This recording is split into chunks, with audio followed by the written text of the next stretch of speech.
Hey guys, TMC from Combined Arms Airsoft.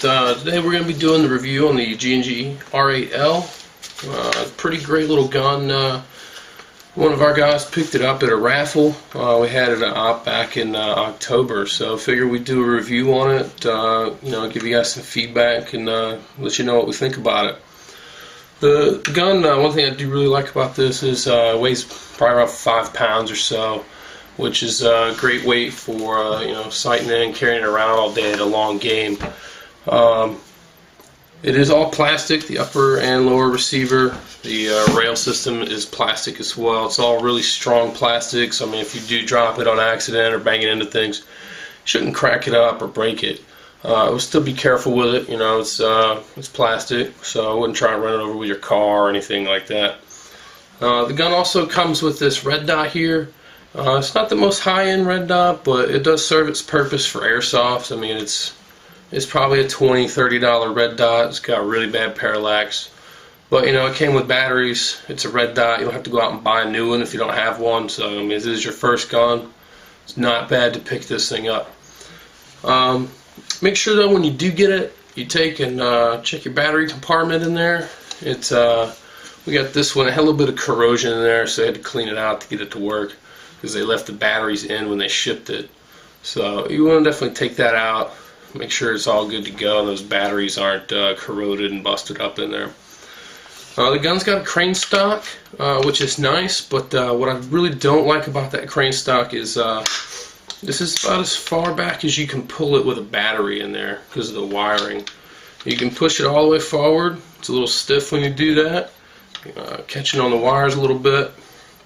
So your first notch here is really about as far back as you're going to get that, unless you mess around with the wires inside of here, which isn't that hard to do, but you shouldn't really have to do that. But a lot of crane stocks will do that to you, so not a big deal. Change your battery out, you pop this little pad off here, get some little clips, you just squeeze them together.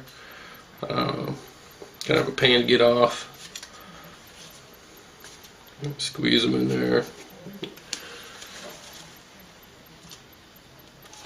Like I said, it's kind of a pain, so we'll leave it be. Pop this thing off. There's another little cover that pops right out and your battery goes in there. Gun did come with a 9.6 volt 1600 mAh battery, which is great. Gives you a good rate of fire. This gun is probably chronoing in around 380, somewhere in there on average. Depends on the day. We play in colder weather, so it does have a little bit of effect on it. But overall, it's pretty good.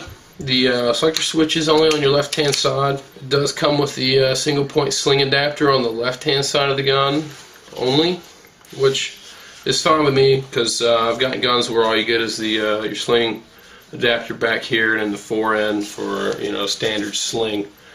Pain, it's a real big pain. You got to take your whole stock off, take your buffer tube out there, put your new single point on, put everything back together. Kind of a pain if you're not really familiar with how to do that. You can always take it to a shop and they'll swap them out for you. Like I said though, this does come with that single point, so you don't have to worry about doing that.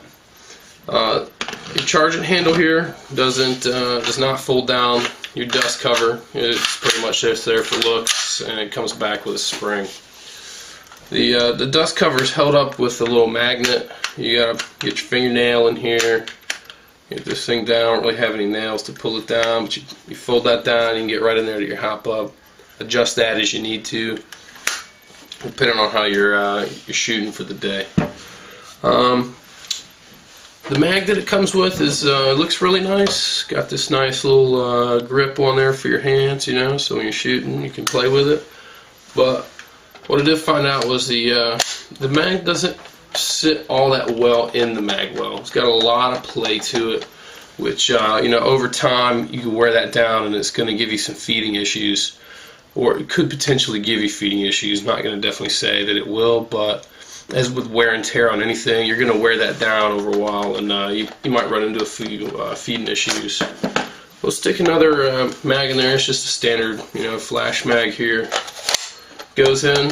Still got a little bit of play, not quite as much. That one seats a little bit better. This is all plastic. I really like the look of it. It actually fits better into my other M4s. So, it's a high cap. It's 350 rounds, which is a good starter. Most guns come with that. The gun also comes with what they call a smart charger. It's basically a, standard small Tamiya connector. Your plug's got a red light on it. It'll flash. When the battery's charged, it'll go steady red. I wouldn't really call that a smart charger. I guess it can be, but spend the extra money and upgrade to a little bit better smart charger. Make your batteries last a lot longer. Especially if you're like us, we play up here in Connecticut, play in the cold a lot. Definitely want to make sure your batteries are charged full power before you go out and play. The barrel on here has got a nice length. This is actually the only metal part is the barrel. I really like the feel of it. It's got a good sight in. Overall though, the biggest things I don't care for are the crane stock, because you can't adjust it any further than this, and the mag not fitting in the mag well very well. It's got that play in there. Overall, I definitely rate this a strong 8 to a low 9. It's a great gun. It's super lightweight. If you're not a bigger guy, you can carry it around pretty much all day. If you like something a little heavier to move around with, maybe want to go with something different, but pick it up, check it out on the field. Somebody's got one, or if you're out playing here in Connecticut and see us out and about, feel free to ask and we'll let you check it out. The gun retails anywhere between $200 to $220, depending on the retailer you go to. Most of them I think are around $206 to $210 exact price at your major online retailers. So go check it out. It is G&G, which they do make some great stuff, so can't go wrong with them. Alright guys, make sure to subscribe to our YouTube channel here, and like our Facebook page. We do have some giveaways going on right now. I'm sure we'll have some more here in the future, and I hope to see you guys out on the field here pretty soon.